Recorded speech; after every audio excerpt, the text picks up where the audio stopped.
In just the past couple of weeks, AMC has made a move that looked like this, and Gamestop has made a move that looked like this.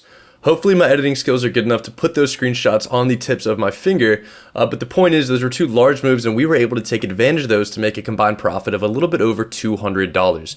And the best part of it, we didn't actually get into those trades before this move and this move, but we got into it after that move with the opportunity that that kind of a move provided us with. So how did it work? How did we enter into the trade? How did we manage the trade? How did we exit the trade? And how did we make that sweet, sweet, cold, hard cash? Let's get into it. Welcome back to the Hourglass Trader, where as time passes, we make money. All right, so last week on March 28th, AMC made this kind of an intraday move. It went from 471 up to about 541 at the peak on rumors that looking. Now, whether or not those rumors turned out to be true isn't really necessarily part of the investment thesis here. To set up a trade like this, there's four main things that we look for. One is a big spike. Two is that the spike is caused by positive news, and a potential acquisition by Amazon would be positive news. Three, we need to identify a trading base, and this just means the level that the stock was trading at before it jumps up a bunch. And then four, we need to make sure that there's option premium at that trading base, right? So 1, 2, 3, 4 different criteria, and a lot of those were met on this trade, which is why we entered into it. So to kind of cut to the chase, maybe spoil the trade here, the trade that we entered into was we sold 10 of the 4.5 strike puts, which expired on March the 31st, that following Friday. So this is what we were looking at on the afternoon of March the 28th. We saw that over the last 6 or 7 days, it had been trading in the 440-ish to 460-ish range, and then we saw a big green candle from 470 up past $5 a share. Now again, big green candle was caused by good news. There's a corresponding spike in implied volatility right here. Even though theoretically a jump in the stock price would necessitate a decrease in the value of the puts, when you have a spike in implied volatility, a lot of the time, the premium on those puts actually stays there a little bit. So what we did was we identified that trading base right around the 460-ish level.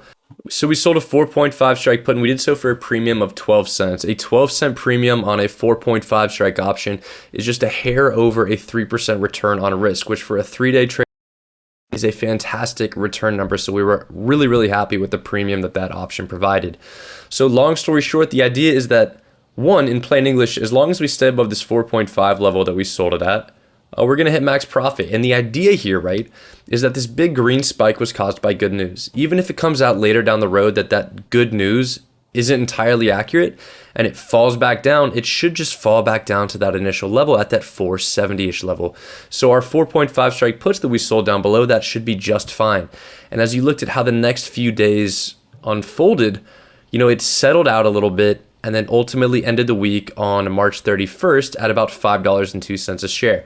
So those options hit a max profit of $120 for us, all from a quick trade where we entered in on this big green candle.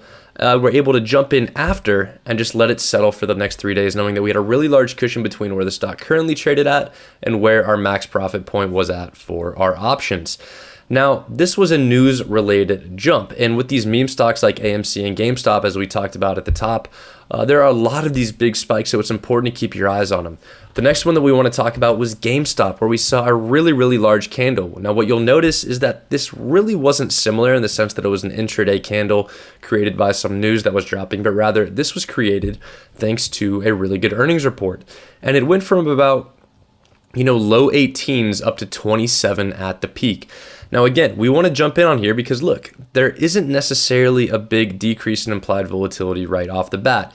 And in fact, what we were looking at the time was, we know that there's a huge green candle. We have that trading base at 18-ish. And we know that right before earnings, there's going to be a lot of implied volatility. Now, what you're normally used to seeing after earnings are released is a drop in implied volatility. But what we see is a little bit different here, as evidenced by the blue implied volatility line that we have. In fact, it was a little bit counterintuitive to what you normally would expect with earnings. The implied volatility went up after earnings, and that's very, very rare. I think if we go to something, this is the one off the top of my head that reported lately, there you go. Here's an earnings date. Here's implied volatility falling off the face of the earth. Even with something like an Apple, we have to go a little bit further back on like the 180-day chart maybe. But look, we've got an earnings date. We have implied volatility falling off the face of the earth after that.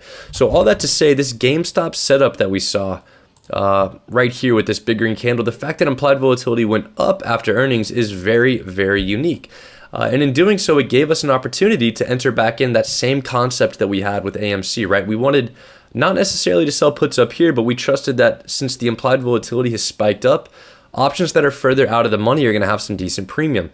So we sold an option around the 18 level, and we actually sold, let me check my notes really quickly, an 18.5 strike put for 15 cents. Now, this isn't quite the 3% return on risk that we had with the AMC trade that we just talked about, but at 18.5, we're right back down here, not quite at that trading base, but pretty far below it. And when the stock opens at 27 a share and we have like an $8 cushion right there, we could pull up the handy dandy system calculator to illustrate this. An $8 cushion on a $27 stock. GameStop could have dropped 30% in the days following that, and we still would have hit max profit on that trade. So let's revisit the 4 criteria that we want to look for, right? We want a big green candle. We want that green candle to be driven by good news. In AMC's case, it was a potential acquisition. In GameStop's case, it was good earnings. 3, we want to identify a trading base. With GameStop, we were able to find one in the low 18s. With AMC, we were able to find one right around 460, 470-ish. And then 4, the most important, we want to make sure that there's sufficient option premium at that trading base. So with the 4.5 strike puts on AMC offering 3% return on risk for just a 3-day trade, and the GameStop 18.5 strike puts offering us about 1% return on risk, those are both a fantastic amount of premium for us to collect.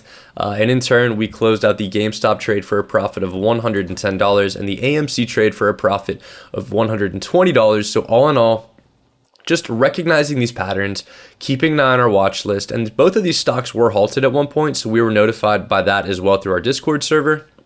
So just from those alerts, keeping an eye on the watch list, and placing 2 very, very quick trades, we were able to take home a profit of $230 by reacting to the spike rather than having to get into the trade before and guess which way it's going to go. That's just another great example of how you can use option selling and implied volatility concepts to have advantage as opposed to trying to get in before and have to guess which way things are going to go.